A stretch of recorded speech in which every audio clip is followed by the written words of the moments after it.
What's up, gamers, and Merry Christmas. I love the holidays, but there's only one thing I love more than that, and that's the feeling of getting an achievement. I mean, what isn't there to love about a system that rewards you for doing something that you would have done anyways? And then of course, there's that feeling of having more online virgin points over your friends. Really, anybody should love achievements. The concept of gaming achievements has been around much longer than people tend to realize. In the early 1980s, Activision included the challenge of beating certain high scores in each of their game's manuals. Players would then take a picture and mail it to Activision, and as a reward they would receive scout-like badges. Activision stopped putting these challenges in their game manuals by the end of 1983, meaning this was pretty short-lived. Though this system operated outside of the game, eMotion on the Amiga corrected this by including 5 secret bonuses in the game itself, such as completing a level without rotating to the right. But in contrast to Activision's system of patches, eMotion lacked the ability to really brag to your friends. While of course we have a more uniform achievement system today, most MMORPGs still have their own systems, such as World of Warcraft and New World. Achievements truly saw their start in the 7th generation of consoles, and more specifically the Xbox 360. First introduced at E3 2005, Gamers Score was shown off to be a point accumulation system, where gamers would get to show off a number next to their profile representing the amount of achievement points unlocked. To put it bluntly, gamers unlock achievements and are given points. These points get shown off as a total on their profile. When the Xbox 360 launched, this proved to be a hit, with Microsoft staff never anticipating the reaction that it got, as after all other parts of the user profile were brought up, it was only briefly mentioned by Robbie Botch, Senior Vice President of the Home and Entertainment Division. At the start, retail releases could only include up to 1,000 points spread across various amounts of achievements, and Xbox Live Arcade titles contained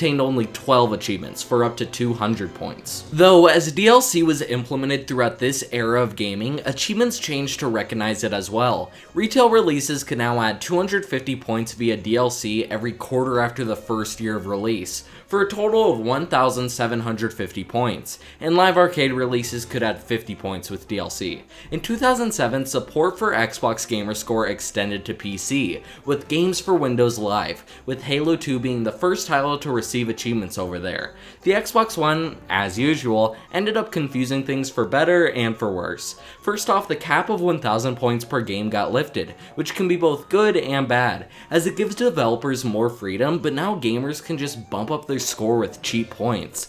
Achievements just got kinda swept aside in general, in part due to Xbox shitty UI. Now you have to go through all these side menus to compare games with your friends, though the basic gamer score is still present on each person's profile. The sad thing is that there are cool features hidden within these menus, like this monthly leaderboard. Of course, Xbox wasn't the only platform to receive achievements. Steam added their own achievement system in 2007. Instead of having a point system, they instead opt for just an achievement counter. In later profile updates, this would get greatly improved by letting players use Steam points gained from spending money on the store, in order to unlock profile showcases. Here you could show off things like your rarest achievements, games you fully completed, a number of achievements that you handpicked out to be shown off, etc. In 2013, this went a step further with trading cards, where players could collect and trade cards based on games in order to craft badges. These badges had 5 levels, each with their own designs giving 100 profile XP for every level it goes up, as well as special foil badges crafted from the rare and more expensive foil cards, though it only has one level offering 100 XP and a cool alternate design. Steam in general has quite a complex yet simple system.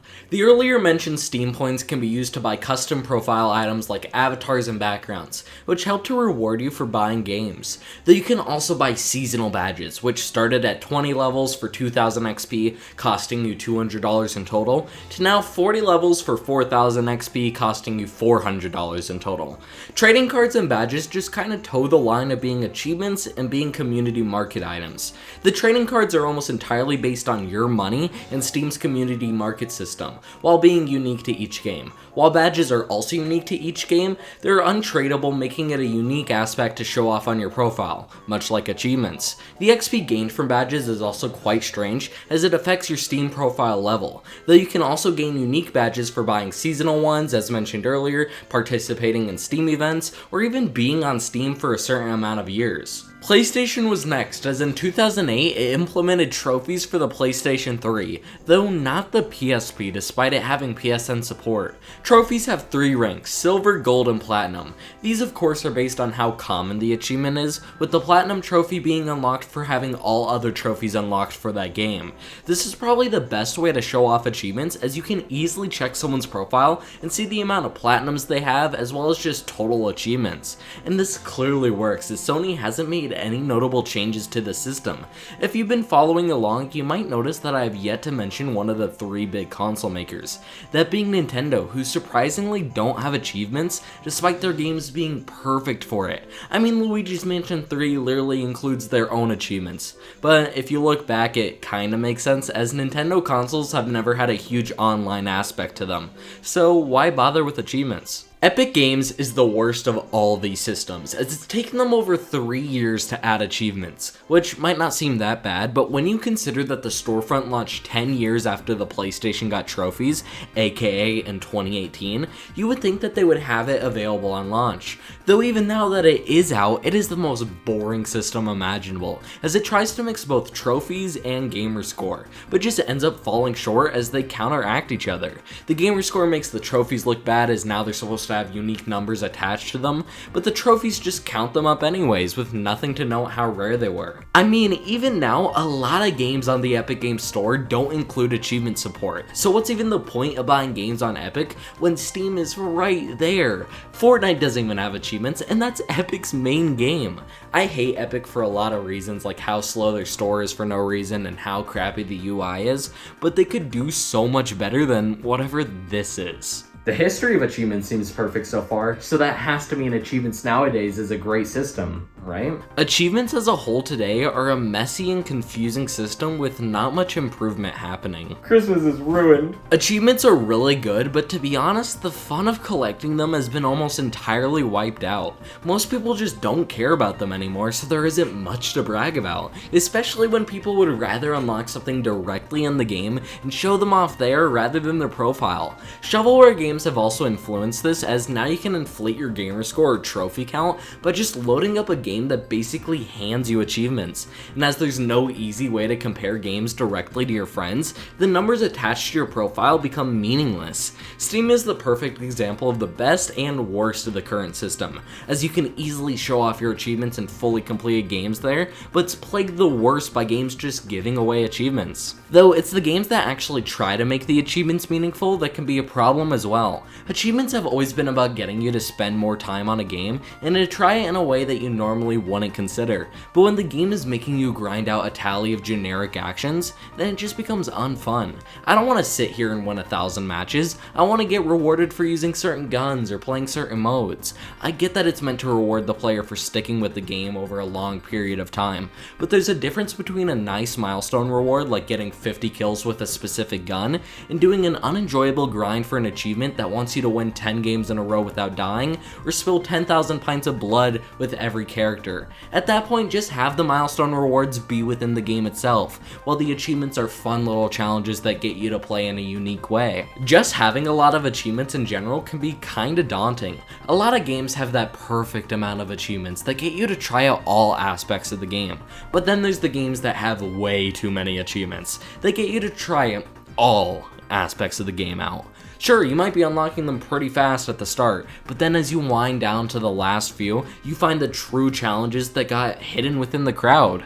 The game doesn't even have to be at a low number to start doing this to you. You could reach halfway and start to unlock nothing for hours of game time, as all you have left is milestones and insanely hard challenges. The number of achievements can feel like an unclimbable peak of a mountain. Sure, you're making progress, but there's just so much left to do. It would be rude of me to just sit here and complain all day, so what do I suggest? Microsoft probably needs the biggest changes, though you can't really make the system perfect without a total rework. The biggest thing is to display how many games you've completed on your profile next to your gamer score. At the current moment, you can't even find that number hidden behind a bunch of profile options. Instead, you have to manually count your games. Do you know how annoying that is?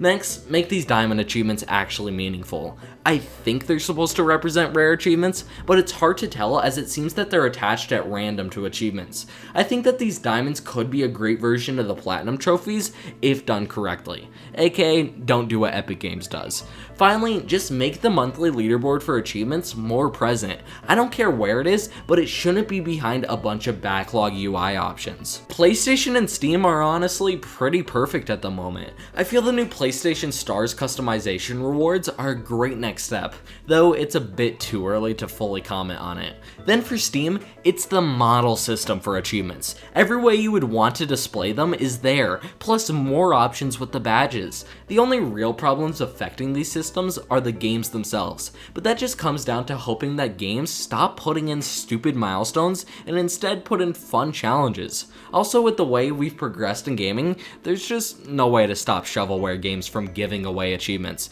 without hurting actually good games. The only real option is a case-by-case basis, but Steam would never want to put that much effort into that. Nintendo honestly just needs achievements at this point. Their games are perfect for it. Who wouldn't want to show off that they got all the achievements on Breath of the Wild or Mario Odyssey? Especially as it looks like Nintendo is getting more uniform with their online accounts, in order to help them transfer to later consoles in the future, it seems. This would be a perfect time to grow their online support with achievements. They don't even have to make it strange to display and have a platinum trophy equivalent at the start. Just go onto your friend's profile and right next to their hours played is their amount of achievements unlocked. I also think achievements could help to get more people to try out more of the filler titles on Nintendo Switch Online. At the current moment, I'm never going to go onto the SNES catalog and play Super Soccer. Instead, I'm going to go play the Donkey Kong Country games or any other more well-known title. But with the achievements, I might be more willing to try out Super Soccer. Who am I kidding? None of this is ever gonna change, even if it makes achievements as a whole better. But isn't that the whole point of Christmas? To hope for something better in your future while being happy enough to look back grateful at what you have? Besides, who cares if any of this ever changes? I'll still happily collect achievements at the end of the day.